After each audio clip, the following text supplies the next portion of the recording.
কথা বলা তো অভ্যাস নেই, তাও তিনি যখন আদেশ করলেন তাও বললাম। ঠাকুর আমি খুব ছোটো থেকেই ধরছি। আমার বংশের আজকে 140 বছর হচ্ছে ঠাকুর পাওয়া। ঠাকুর থাকার থেকে আমার মানে সবাই, আমার ঠাকুর দাদা ঋত্বিক ছিলেন, আমার দাদু ঋত্বিক ছিলেন, আমার যেহেতু ঋত্বিক এখন আমার বাবা, আমার সবাই আজকে 140 বছর ধরে আমরা ঠাকুর পেয়েছি।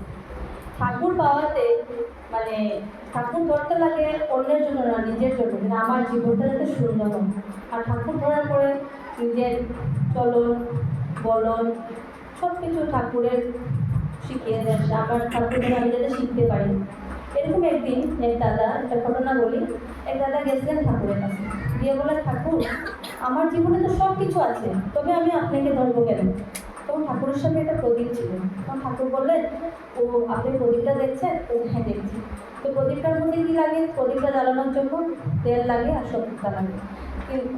দাদাটা বললেন, বলার পরে বললেন, আর কিছু লাগে না? বলে, আর তো দেখছি না কিছু লাগে। বলে একটা কাঠি লাগে। হ্যাঁ কাঠিটা লাগে। কাঠিটা কিসের জন্য লাগে? যখন আলোটা বেড়ে যায় কমানোর জন্য, আর কমে গেলে বাড়ানোর জন্য। তো আমাদের জীবনেও সেভাবে ঠাকুরের প্রয়োজন আছে, গুরুর প্রয়োজন আছে। যে গুরু ধরলে আমাদের মানে চলনটা বলনটা সুন্দর হয়ে ওঠে। গুরু তো অনেকই আছে, কিন্তু সবাই তো আমাকে দেখিয়ে দেন না যে কীভাবে চলতে হয়, বা আমরা আচার্য পরম্পরা পাই না, যে মাধ্যমে আমাদের সুবিধা অসুবিধা কোনো একটা প্রবলেম হলে আমরা দেওঘর যাই, গিয়ে দাদার কাছে বলি, দাদার সাথে সমাধান করে দেয়। আমি এক সপ্তাহ আগে দেওঘর গিয়েছিলাম, গিয়ে এসে দেখলাম দাদার সাথে বসেছিলাম, সারাদিনে মনে হয় এত হাজার হাজার প্রশ্নের উত্তর। আমি বললাম, দান ফুটের আগায় থাকে, আমরা তো একটা প্রশ্ন বলতে পারবো না, কত মানুষের অত প্রশ্ন আসে, দাদাকে জিজ্ঞাসা করেন, তাই মানে অল্প সময়ে দান সব প্রশ্নের উত্তর শেষ।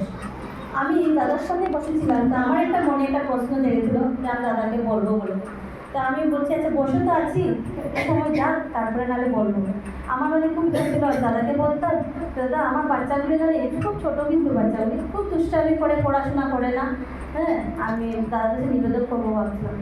আমি বসে বসে ভাবছি আর দাদা থেকে দেখছি। দেখুন একটু পরেই দাদা বললেন, একটা মা আসছেন কলকাতা থেকে, এসে বললেন, দাদা আমার বাচ্চাটা তো পড়াশোনা করে না, খুব দুষ্টামি করে। তো দাদা বললেন, আপনি এক কাজ করলেন না, জন্ম হওয়ার আগে ওটা ফর্মের মধ্যে সিগনেচার করে নিলেন না, যে আসার আগে বলে দিত যে মা আমি যাবো কিন্তু দুষ্টামি করবো না, হ্যাঁ আর লেখাপড়া করবো, এইভাবে করলেন। তা আমি তো মনে মনে ভাবছি, আমি যদি জিজ্ঞাসা করি এই উত্তর পাবো, হ্যাঁ আমার প্রশ্নের উত্তর কিন্তু হয়ে গেল। তারপরে বসে বসে শুনলাম, তাই বললেন যে একটা মন্দিরে মানে গেলে অনেক কথা জানা যায় যেটা আমাদের মনের মধ্যে থাকে। একটা মন্দিরে মানে মানে কয়েকজন মিলে, গুরু ভাই কয়েকজন মিলে মানে পার্টি করেন রাত্রেবেলা, মানে আনন্দ করেন, মানে রান্না বাড়া খাওয়া দাওয়া এগুলো করেন। করার পরে দাদা বললেন যে নিয়ম, ওই দাদাটাই মানে আরেকজন গুরু ভাই যাচ্ছেন রাস্তা দিয়ে, আর মানে মন্দিরের সামনে একটা দোকানদার মনে হয় বলছে, দাদা আপনাদের মন্দিরটা কি রাত্রেবেলা থেকে 10টার সময় খুব আনন্দ চলছে আর এরকম হুলস্থুল হচ্ছে? ওই দাদাটা গিয়ে মানে খুব গরম হলেন, বা দাদার কাছে গিয়েও বললেন মনে হয়। দাদা বললেন যে আমি বলে কী করতাম জানেন, ওই যে দাদা 10জনকে মানে আনন্দ করছে, আমি ওদের সাথে গিয়ে মিল হতাম, লোকে আমি 10জনকে নিয়ে যেতাম, গিয়ে বলতাম, দাদা আপনারা এত আনন্দ করছেন মন্দিরে গিয়ে, আমিও করবো, আমার সাথে বন্ধু বান্ধবও করবো।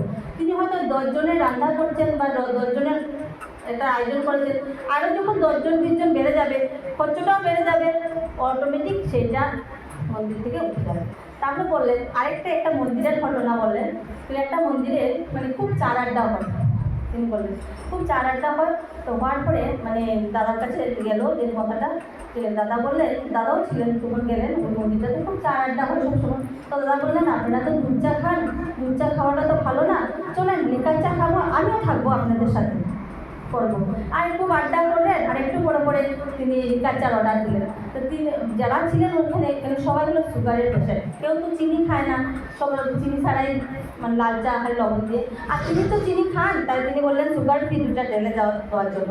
আর একটু পরে পরে খালি চার আড্ডা, চিনি ছাড়া চাটা তো স্বাদ লাগে না, তাই তিনি বললেন যারা ছিল না আর চা খাবো না, এখানেই শেষ, বোধ হয়ে গেছে। তাই এইভাবে না কাউকে রাগ করিয়ে, না কাউকে গালি দিয়ে তিনি এই সমাধান করে দিলেন। তো আচার্য পরম্পরা করলে ঠাকুর যে দেখে গেছেন আমাদের আচার্য পরম্পরা, অনেক মানে কিছু আমরা শিখতে পারি দেওঘর গেলে। তাই মাঝে মাঝে দেওঘর যেতে হয়, ঠাকুরের কাজ করতে হয়।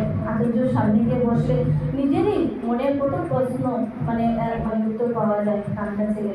আর কি করবো এখানে বলে আমি শেষ করলাম। জয় গুরু। আমি পারি না বলতে, যদি ভুল কিছু হয় মাফ করবেন।